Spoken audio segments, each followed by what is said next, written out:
Orangnya di mana nih? Di belakang. Iya, iya. Ya, matanya udah mulai kabur, Pak. Ya, fadal. Kalau ini kita kan sudah bertahu namanya ada yang dari tasawuf, seorang mereka juga. Kebanyakan mereka punya karomah. Nah, bagaimana kita menyikapinya? Soalnya ada dalam sebabnya orang itu adalah beristiqomah. Tapi di zaman sekarang malah itu tempat orang lupa karena dia punya trauma, ada sakit di sana, alhamdulillah syukur sehat, kalau sehat nggak apa-apa, mereka kerja. Bagaimana cara kita menyikapi keadaan perusahaan? Itu kita pesan bawahnya, itu hasilnya dia Ya. usaha untuk Karomah wali ya. Persoalannya karomah wali. Baik. Assalamualaikum. Jadi Bapak ini mulai kalau bahasa ahbab tabligh risau melihat nih orang-orang kok datang ke orang yang dianggap wali karena dia bisa ngobatin orang yang sakit. Nah itu bagus Pak, kerisauan itu kerisauan syar'i itu ya. Ada risaunya yang dibuat-buat, ada yang benar, ini benar. Takutnya apa yang terjadi? Nah sebelum masuk ke sana, kita definisikan dulu apa arti karomah. Bahasa Indonesianya keramat. Bahasa kita di sini diduri ya Bapak? Keramat. Keramat mah orang Minang. Keramat Jati di Jakarta itu nama bis Pak. Ada nama tempat juga ya, jangan ada deh. Keramat Tunggal apalah. Gak jelas. Karamah secara harfiah artinya dari kata karam, kemurahan Allah. Karena Allah itu sayang kepada kekasihnya, maka apa aja dikasih. Dia mau apa aja dikasih. Itu namanya karamat. Sehingga muncullah hal-hal yang menurut pikiran orang awam gak nyampe, tapi sama beliau tembus. Kalau dia kekasih Allah, maka kejadian luar biasa yang tidak sesuai dengan hukum alam biasa, sunatullah biasa, itu disebut karomah jika terjadi pada kekasih Allah. Tapi hal yang sama bisa terjadi, orang datang ke dia sembuh, tapi dia bukan kekasih Allah. Dia cuma orang soleh, disebut ma'unah. Kebanyakan orang tempat yang ngasih obat itu dia belum wali Pak, karena masih berkecamuk di hatinya masalah ujroh. Ya, kalau dikit gimana, kalau banyak ya asik gitu ya. Masih berkecamuk di situ. Ya maklum karena dijadikan profesi. Kalau karomah itu nggak bisa dijadikan profesi. Dia seadanya aja, sedatangnya. Maka nggak boleh bertarif dan nggak boleh kecil hati kalau tarifnya nggak ada. Katanya kalau karomah kan Allah memberi karena murah, maka dia harus pemurah kepada hamba-hamba Allah. Ada hamba Allah nggak punya, dia yang datang ngobatin. Itu baru wali. Nah, kalau yang biasa-biasa ini godaannya gede, namanya ma'unah. Ma'unah ini bisa dipelajari, namanya ilmu hikmah. Tapi orang mengira ilmu hikmah itu ilmu tasawuf, padahal bukan. Ilmu hikmah ujungnya ngobatin orang, ngurusin ruqyah sama air-air obat. Itu kerjaannya Pak. Boleh. Di zaman Nabi ada sahabat yang bisa begitu, Abu Sa'id Al-Khudri langsung diajarin Nabi. Fatihah, tapi Fatihah yang berijazah khusus untuk Abu Sa'id. Bisa menyembuhkan orang yang kena bisa ular. Kalau bapak ini kan baca Fatihah nggak ngefek Pak, karena nggak dapat ijazahnya. Ya, itu bukan masalah keturunan, nggak ada urusan sama keturunan. Mau keturunan hantu belau, itu masalah dia dapat ijazah, yakin nggak? Abu Sa'id sahabat Nabi, dia yakin dengan Rasulullah, diajarkan Rasulullah. Apa kata Rasulullah? Bu Said, sebelum nanti pulang ente tungguin aneh, kira-kira begitu. Maka semua sahabat pulang, sisalah Abu Said dipanggil sama Nabi. Diajarkan bacaan yang Abu Said sudah hafal, apa itu? Al-Fatihah. Tapi apa tekniknya? Itu yang nggak disebutkan di hadis itu. Itu rahasia ahli ruqyah yang versi ini. 1 napas kah, 2 napas kah, 7 napas kah, itu nggak dijelaskan Pak. Nggak ada penjelasannya. Ya, nggak dijelasin. Nah itu rahasianya. Kalau orang belajar ilmu ruqyah yang bersanad, nah itu ada cara-caranya di situ. Cara menghembusnya ada Pak. Nggak main fuh doang. Ya. Abu Said praktek keluar kota, kehabisan bahan makanan. Bawa nama sahabat Rasulullah, ternyata nggak laku di satu kampung. Udah disebut nih, gue nih sahabat Rasul nih, ini juga rombongan sahabat Rasul. Ya namanya Arab Badui bilang, emang lu siapa? Emang jaminannya kamu sahabat Rasul siapa? Kan nggak ada, ngaku-ngaku aja gitu. Akhirnya Abu Said nggak bisa ngapa-ngapain, dia jalan terus, kelaparan. Tapi hatinya sudah narok satu tanda di situ. Abu Said udah ada kodenya sama dia. Udah agak jauh dari kampung, tiba-tiba ada orang berkuda mengejar. Oi, sahabat Rasulullah. Oi, sahabat Rasulullah. Akhir berhenti, itu sahabat. Ternyata ini utusan dari kepala desa, ketua kampung yang tadi tidak menjamu sahabat Rasulullah. Apa kata si utusan ini? Adakah di antara kalian yang bisa mantra-mantra? Bahasa Arabnya yang keren Pak. Hal minkum min raqin. Adakah yang bisa ruqyah? Kan jadi Islami kalau pakai bahasa Arab ya. Padahal arti ruqyah apa? Mantra. Jampi. Ruqyah itu bahasa Arab mengangkat doa supaya mengangkat penyakit. Ruqyah. Itu arti ruqyah, mantra-mantra, doa-doa yang dipanjatkan bisa kepada Allah, bisa kepada selain Allah. Maka ada ruqyah syar'iyyah, ada ruqyah yang syirkiyah. Semua sahabat diam. Mereka hafal surat Fatihah tapi nggak dikasih teknik oleh Rasulullah cara untuk ngobatin. Semua diam. Akhirnya Abu Said mengatakan, saya aja deh. Yang tadi minta dijamu. Tapi beliau karena tadi udah diusir, jual mahal dong. Ya udah, kalau gitu saya kasih tarif. Nanti kalau tuanmu sembuh, tolong sediakan 40 domba. Ini sahabat Rasulullah, yakinnya tinggi Pak. Maharnya 40 domba. Itu kalau domba berapa nih harganya? Ini mana tuan domba di sini nih? Yang ini jualannya Toyota deh, nggak nyambung. Domba Toyota. Ada yang jualan kambing di sini? Kambing berapa Pak harganya? Yang bagus. 3,5 juta kali 40. Mahal Pak, nyinggung hati sahabat sih ya. Ketemu, dilihat, wah ini mah baru kena gitu kata si Abu Said. Dibacain surat Al-Fatihah yang semua sahabat yang lain juga hafal tapi nggak tahu tekniknya. Terus diludahin Pak, rasain loh, puaslah dia Abu Said ya. 3 kali, ulang lagi baca, ulang lagi baca. Yang ketiga hilang penyakitnya, langsung lama-lama kempes, hilang panasnya, langsung sejuk. Itu namanya karomah. Bisa direncanakan? Bisa. Maka karomah bagi wali bisa direncanakan. Sekarang kiai-kiai karena nggak punya karomah bilang nggak ada tuh karomah, nggak bisa direncanain. Kalau nggak ngerti karomah jangan ngomong karomah deh, ya. Bilang aja saya nggak ngerti, saya nggak punya karomah, gitu aja selesai. Ini buktinya sahabat Nabi bisa merencanakan, ditarif lagi.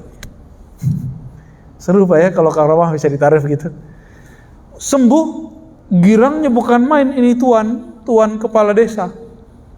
Dia punya kambing bukan 40 Pak, 4.000-an lebih. Sono punya banyak dia. Ya, ribuan dia punya. 40 cuma batuk doang itu. Dia bilang, no, yang di situ tuh kasih ke sahabat Rasulullah 40. Cuma ngeludah. 40. Berapa duit Pak tadi? 135. Avanza bawa pulang. Belinya ke Cangdangdar. Sayangnya Abu Sa'id Al-Khudri waktu itu gak ketemu Cangdangdar kan. Walhasil Abu Sa'id bingung. Ini 40 boleh dimakan gak ya? Mereka lagi lapar Pak. Nanya ke sahabat, ada gak yang kamu dengar Nabi membolehin upah mantra? Upah perdukunan gitu ya. Semua sahabat diam lagi. Yaudah kita bawa aja yuk ke Madinah. Mereka masuk ke kota Madinah cuma minum doang tadi di desa tadi, nggak makan. Masuk kota, lapor ke Rasulullah. Begitu lugunya sahabat, lugu polos, itulah sahabat Nabi. Maka antum ini nggak akan bisa berkarakter seperti sahabat kalau akalnya masih liar, suka ngakal-ngakalin ilmu ustadznya. Kalau tulus, polos, itu tuh jadi pewaris sahabat Nabi itu. Orang-orang begini nih setia. Apa salahnya diambil satu, kalaupun salah nanti tinggal diganti toh. Tapi polos begitu. Apa kata Rasulullah? Rasulullah nggak bilang iya, nggak bilang tidak. Kamu nanti kalau bakar kambing, nyate, jangan lupa ajak saya. Itu maksudnya apa? Boleh apa enggak? Girangnya hati Abu Sa'id, kenapa nggak dari kemarin? Itu hadis Sahih Bukhari Muslim Pak. Itu kalau diceritain kan seru. Padahal hadis sudah biasa kita dengar, sering kita dengar, tapi kita nggak tahu ternyata ada rahasia-rahasia kecil di situ. Jika diceritakan dengan kolbu jadi enak, jadi nikmat.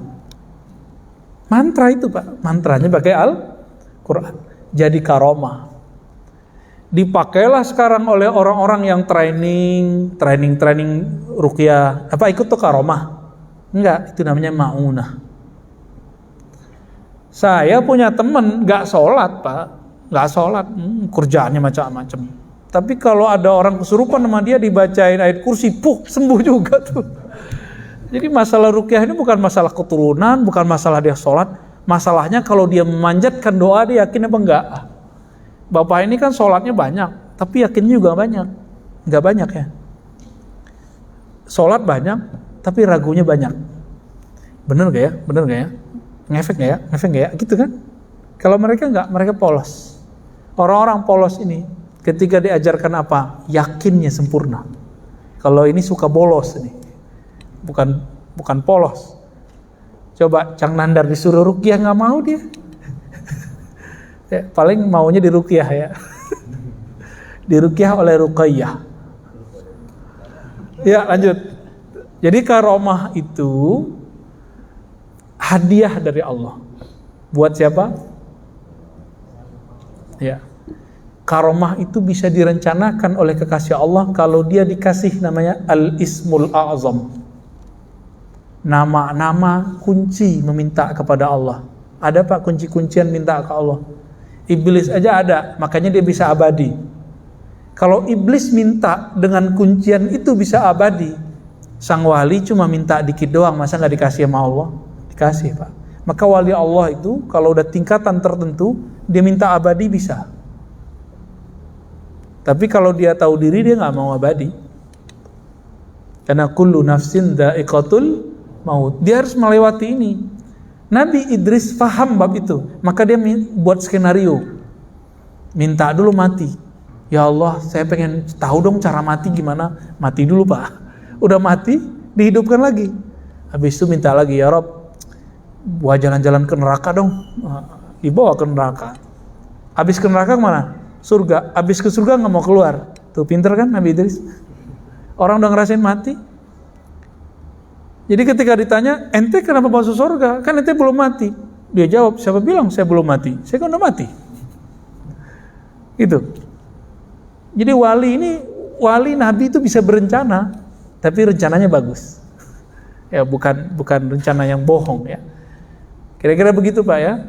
Menyikapi kejadian-kejadian di luar sana, ada orang yang dianggap bisa ngobatin itu benar kekasih Allah, ada yang dia cuma orang soleh. Atau orang yang bukan soleh tapi dia tahu Ismul A'zam. Mau dia dukun, mau dia orang soleh, tahu Ismul A'zam bisa nyembuhin. Ismul A'zam itu kalau diterjemahkan nama yang agung. Kalau terjemahan saya, kunci-kuncian minta kepada Allah. Gitu. Jadi ini bukan bagian dari karomah semua ya. Apakah semua orang tadi itu mintanya sama Allah atau mintanya melalui jin? Tanya aja Pak. Tanya aja sama dia. Pak Haji gitu. Ente minta sama siapa? Nanya aja sama dia. Ya, jangan nanya sama saya nggak ngerti Pak. Nah ini kan biar kita maksudnya ini moral. Iya. Karena nanti kita salah. Hmm. Kita kan banyak orang yang Iya. Jadi Bapak tanya aja langsung ke beliau. Kalau tanya ke saya kan saya bukan praktisi. Tanya aja langsung. Maaf Pak Haji, ini kalau boleh tahu biar kami nggak salah nih, ajak canda aja, amplopnya tebelin dikit. Itu kalau doa bunyinya gimana sih gitu. Jangan bilang ente minta ke Allah atau enggak. Pasti dia minta ke Allah. Cuma kan Bapak pengen tahu doanya kan. Mau buka praktek habis itu. Enggak. Jadi gitu Pak ya. Setahu saya, mau itu orangnya dukun, mau itu orangnya soleh, mau itu wali, mintanya tetap kepada Allah. Jadi iblis aja mintanya ke siapa? Coba dalilnya mana? Surat Shad. Apa kata iblis? Robbi. Pakai Robbi dia. Dalam beberapa redaksi, dalam ayat-ayat itu ketemu Rabbi anzirni ila yaumi yub'atsun. Ya Allah, Rabbku. Jadi Rabb itu kata kunci bagi iblis, bagi Azazil. Lalu dia minta apa?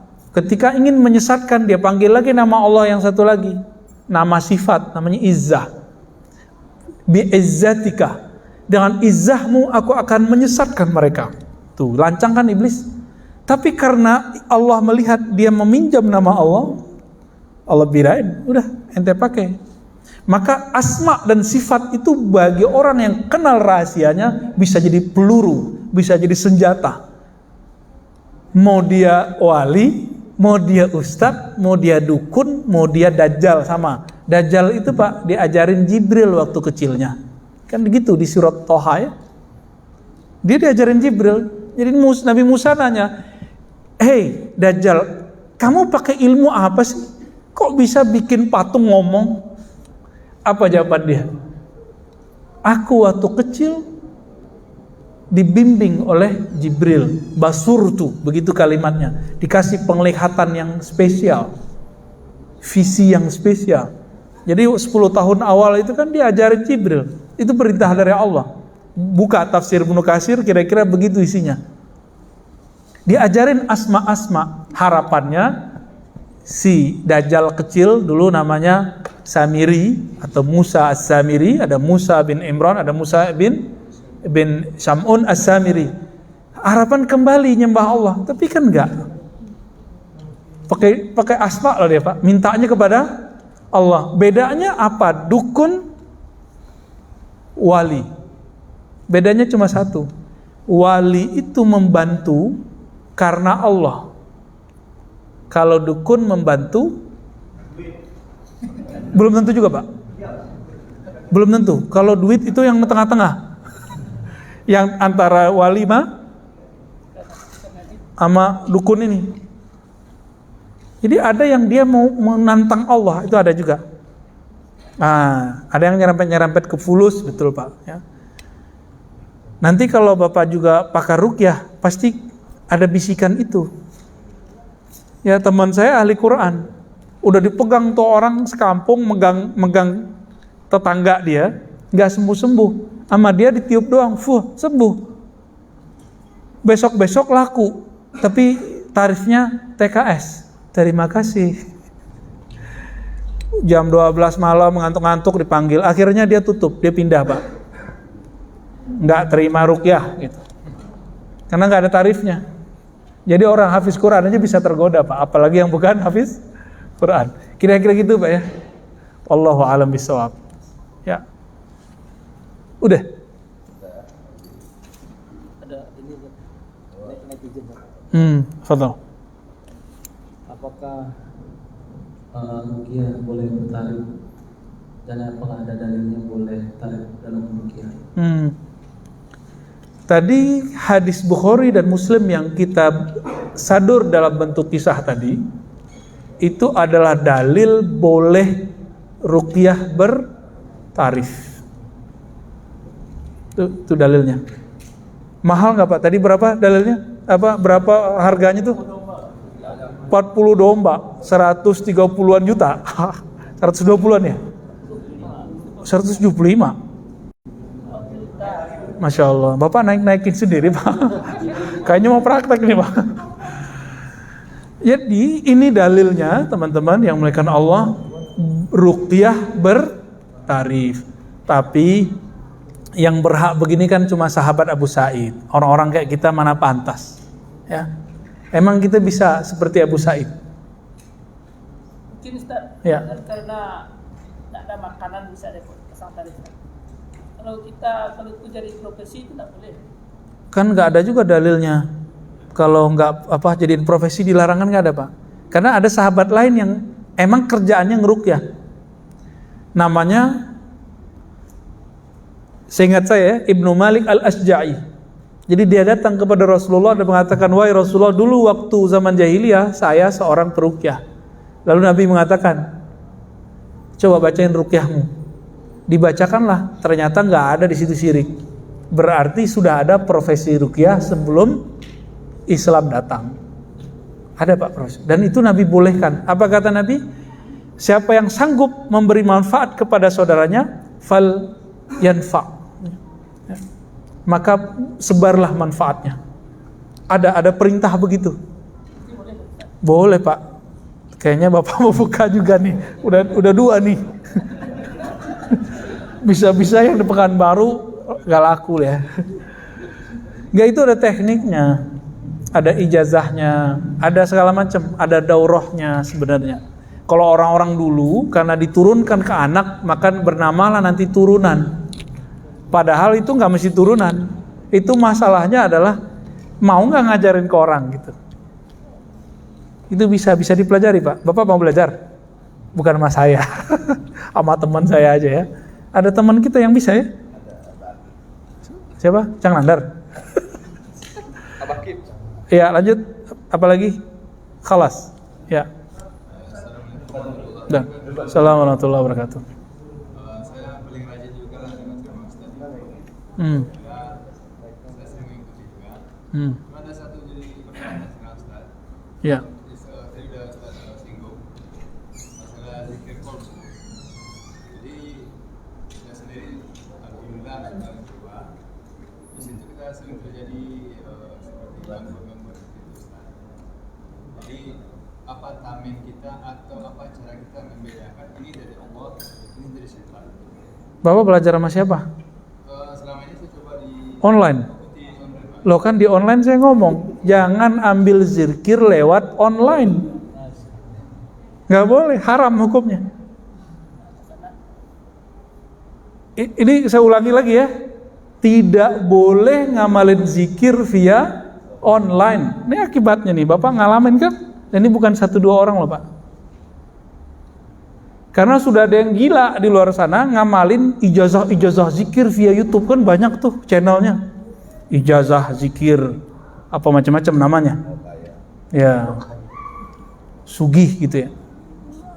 Aduh, macam-macam. Tolong Bapak cari guru di sini yang punya sanad zikir, thariqat yang sahih, ambil kepada beliau, nanti hilang itu. Ya. Jadi tolong jangan coba-coba sendiri. Karena zikir itu harus fisik ketemu fisik, kolbu ketemu kolbu, ruh ketemu ruh. Baru gak ada setan masuk di situ. Kalau lewat online, iklannya masuk Pak. Bener gak? Jadi iklan aja udah ujian tuh ya. Tapi channel yang dibuat oleh santri saya nggak ada pakai iklan kan, yang ribat, nggak ada kan iklan, karena memang kita larang. Saya nggak punya channel official, jadi itu bukan urusan saya itu. Bapak yang pakai monetis itu udah kena terganggu oleh iklan. Apalagi iklan-iklan kolbu, Pak. Lagi mau zikir ntar macam-macam datangnya. Tapi seandainya udah belajar zikir, masih mengalami hal yang sama, baru kita jelasin ini. Jika itu dari syaitan, namanya was-was, efeknya, indikatornya ragu. Bapak ragu nggak? Berarti nyampur sama setan. Saudaraku, saya belum ada. Cuma di situ, Ustaz, saya pernah mengalami di suasana di situ sepi, tenang, adem. Terus gangguannya di mana? Gangguannya seperti di luar lah, seperti ada banyak bayangan, ada yang lintas-lintas. Ini dia kan. Ya, yang pertama itu dari Allah. Lintasan itu karena tidak bermursyid, tidak berguru, itu bukan dari Allah lagi. Ya, bisa jin, bisa pikiran, bisa macam-macam. Jadi saran saya, tolong cari mursyid. Kan saya nggak ngajarin talqin zikir kan di lewat online. Ya, yang boleh Bapak ajarkan zikir online cuma wirdul asas namanya. Astaghfirullah 100, la ilaha illallah 100, sholawat 100, subhanallah wa bihamdihi 100. Cuma itu yang boleh online, Pak. Karena zikir itu sudah nyebar di hadis Nabi, dikumpulkan oleh para ulama, namanya al-wirdul asas, wirid pokok. Itu silakan diamalkan. Selebihnya jangan dulu, ya. Apalagi pakai kolbu, coba-coba sendiri. Ya. Saya nyari guru itu kemana-mana, Pak. Pindah-pindah guru supaya nggak mengalamin set gitu dia, supaya fokus. Gitu Pak, ini saran saya Pak ya. Ya.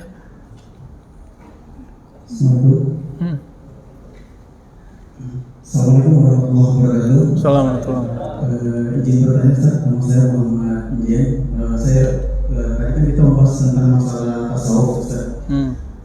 Ada pertanyaan yang terbersih tadi barusan pada saat kita tahiyat itu kan pada saat tahiyat itu kita disunahkan untuk mengangkat telunjuk jari kita.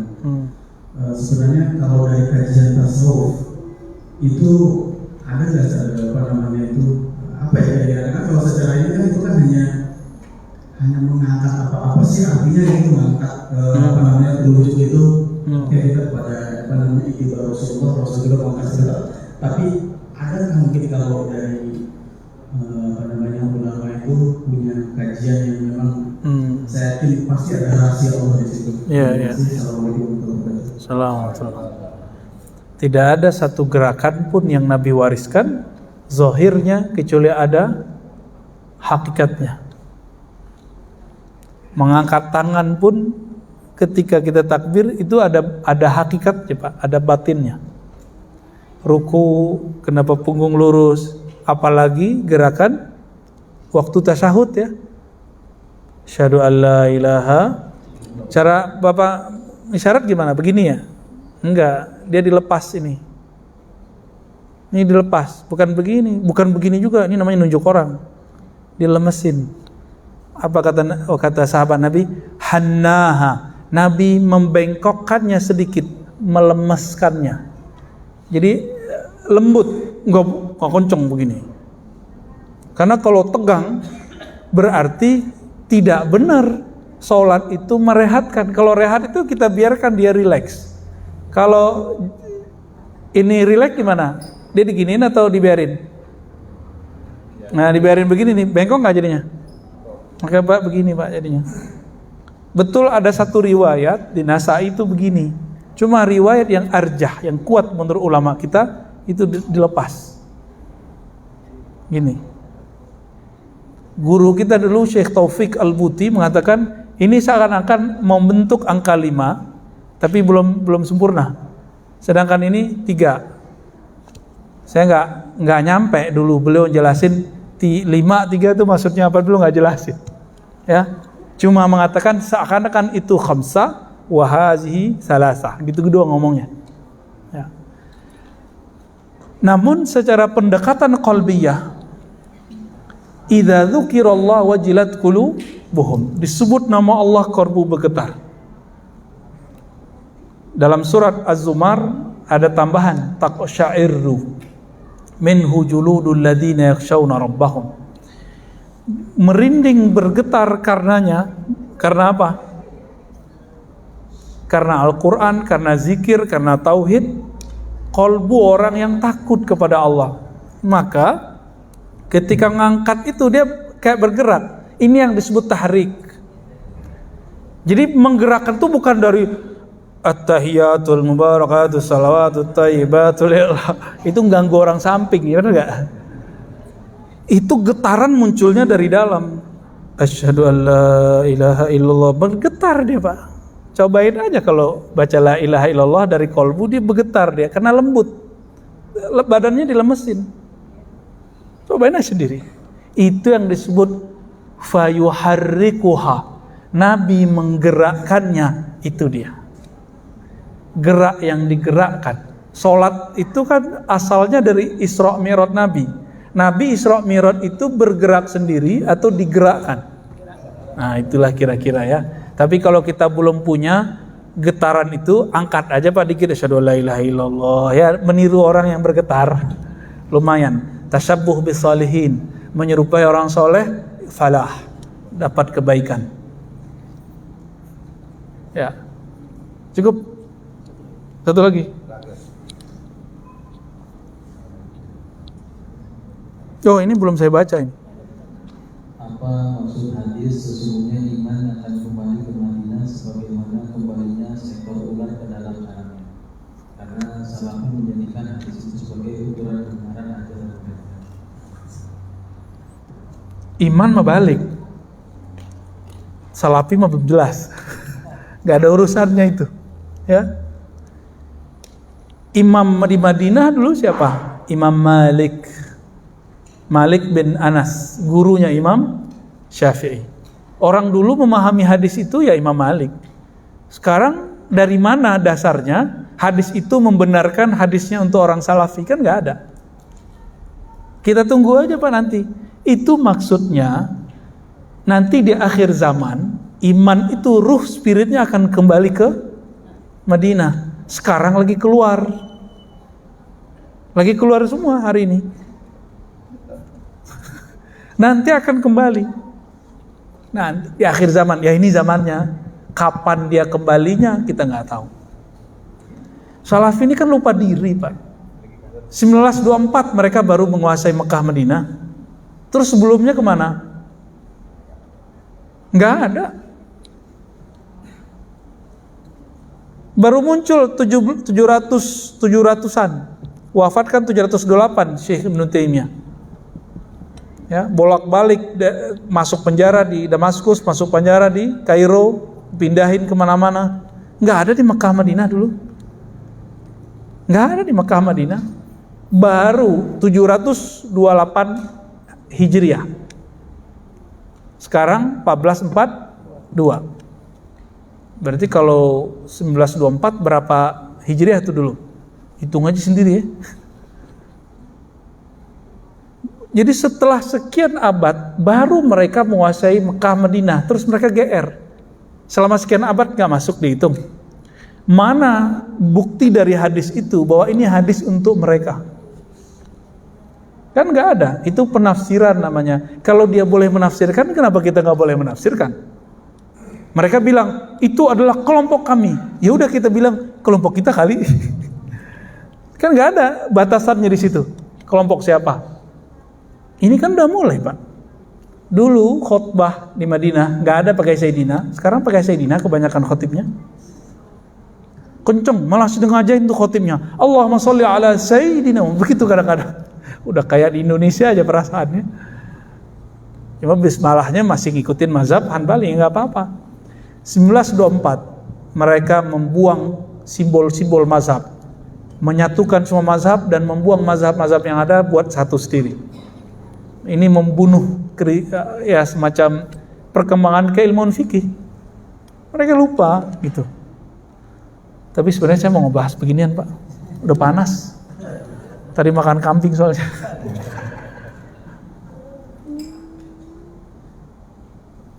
Wah, ini perlu dijawab nggak nih? Harus dijawab boleh ya? Udah tahu jawabannya lah. Penting nggak? Nah, Ringkas saja. Betul. Ringkas saja. tidak semua pertanyaan harus dijawab. Ya. Jadi saya nggak jawab nih. Bukan nggak bisa jawab, karena udah sering bahas. Ya. Nanti Bapak baca sendiri. Baik, saya cukupkan teman-teman yang melakukan Allah. Mohon maaf jika ada salah kurang, canda berlebihan. Semoga beragama kita betul-betul yasiran, mudah, tidak tegang. Yassiru wala tu'assiru. Bungkuslah agama dengan kemudahan, jangan bikin susah, jangan bikin saklek, jangan bikin kaku, tapi jangan juga memudah-mudahkan. Antara semua itu, semoga kita termasuk saudara-saudara yang disebut oleh Rasulullah ikhwani. Amin ya rabbal alamin. Wa sallallahu ala nabiyina Muhammad. Subhanakallahumma wa bihamdika asyhadu an la ilaha illa anta astaghfiruka wa atubu ilaik. Salatu wassalamu alayka ya sayyidina ya Rasulullah. Assalamualaikum warahmatullahi wabarakatuh.